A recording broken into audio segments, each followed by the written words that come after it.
নন্দীগ্রামের আন্দোলনের সবথেকে বড় বেনিফিশিয়ারি মমতা।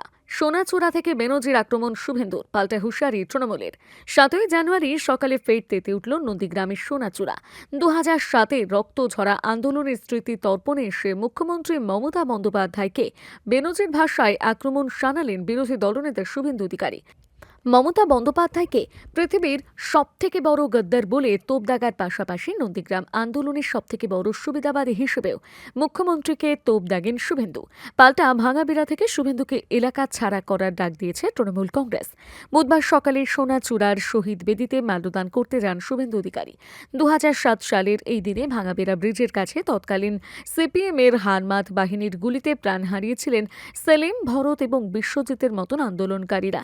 সেই শহীদের রক্তে ভেজা মাটিতে দাঁড়িয়ে শুভেন্দু বলেন, নন্দীগ্রাম আন্দোলনের সবথেকে বড় বেনিফিশিয়ারি হলেন মমতা বন্দ্যোপাধ্যায়।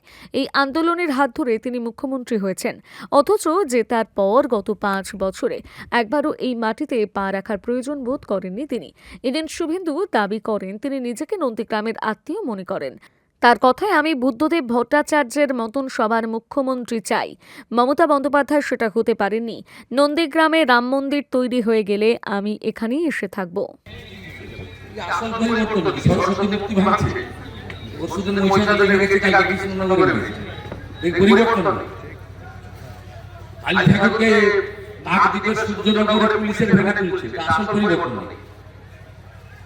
হসপিটালে ওষুধ পাওয়া যায় না, ওই জন্য ভাইপো আসছে ওষুধ বিতরণ করতে, প্যারাসিটামল। তো মমতা ব্যানার্জির ব্যর্থতা, স্বাস্থ্যমন্ত্রী মমতা ব্যানার্জি 15 বছর ধরে ওষুধ দিতে পারেনি, চিকিৎসা দিতে পারেনি, আয়ুষ্মান ভারত চালু করতে পারেনি। ভাইপো আসছে 5000 পুলিশ নিয়ে প্যারাসিটামল বিতরণ করতে। হবেন নাকি আপনি? বড়ি পাওয়া যাবে, চলে যাবেন নন্দীগ্রাম বাইপাসের পাশে। বড়ি কিন্তু দেখে খাবেন, সাবধান। আর বাকিটা বলছি না, আগের দিন বলেছে। এরাই ঠিক করেছে, আজকে 26,000 চাকরি গেছে, লোক বলে নন্দীগ্রাম ঠিক করেছে। টাটাকে তাড়িয়েছে লোক, সিঙ্গুরের লোক বলে নন্দীগ্রাম ঠিক করেছিল, আমরা ভুল করেছি। সবাই বলে যে নন্দীগ্রাম 21-এ যেটা বুঝেছিল, আজকে গোটা বাংলা সে কথা বলছে। অভয়ার বাবা মা বলে আরজি করে ডাক্তার তাকে ধর্ষণ করে খুন করেছে, বলে নন্দীগ্রাম ঠিক করেছিল, আমরা ভুল করেছিলাম।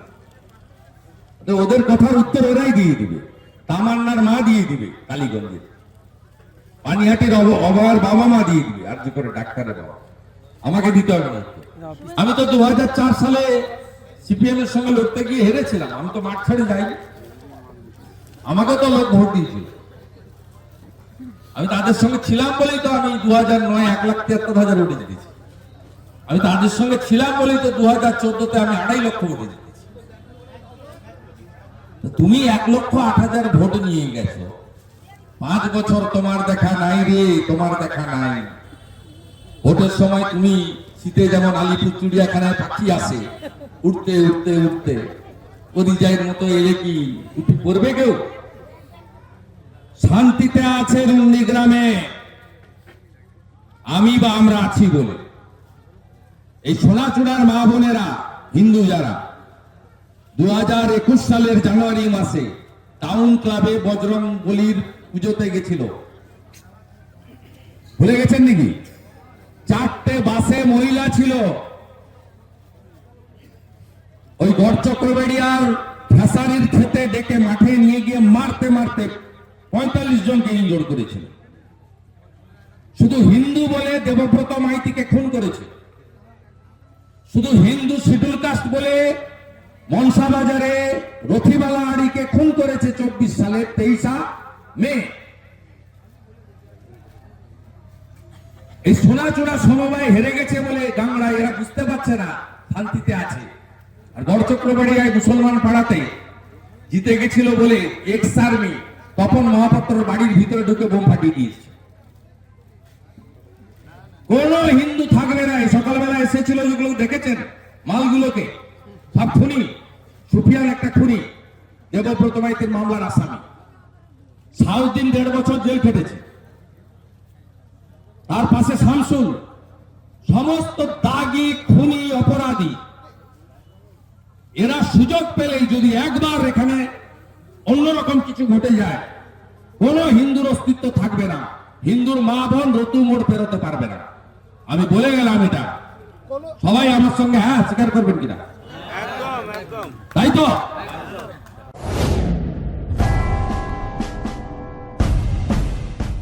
এলআইসিতে যোগ দিন, গড়ুন এক উজ্জ্বল ভবিষ্যৎ। ভারতের বৃহত্তম এবং একমাত্র রাষ্ট্রায়ত্ত জীবন বীমা সংস্থায় কাজের সুবর্ণ সুযোগ। আমরা নিয়োগ করছি এলআইসি এজেন্ট এবং বিশেষ করে মহিলাদের জন্য বীমা সখী। থাকছে প্রতি মাসে কমপক্ষে 20,000 থেকে 25,000 টাকা আয়ের সম্ভাবনা। প্রথম 3 বছর নিশ্চিত মাসিক ভাতা প্লাস কমিশন প্লাস বোনাস। শিক্ষাগত যোগ্যতা ন্যূনতম 10ম শ্রেণী উত্তীর্ণ। উচ্চাকাঙ্ক্ষী মহিলাদের স্বনির্ভর করতে বীমা সখী প্রকল্পে বিশেষ অগ্রাধিকার দেওয়া হচ্ছে। আর দেরি না করে আপনার কেরিয়ার শুরু করতে আজই কল করুন আমাদের চিফ অ্যাডভাইজারকে, Shri Pankaj Kumar Kuila, chief life insurance advisor LIC. Mobile 9749438367 অথবা 9732534418। নিরাপদ ভবিষ্যৎ, নিশ্চিত রোজগার, এলআইসির সাথে পথ চলা। নিজেকে আপডেট রাখতে ফলো করুন সানন্দা নিউজ।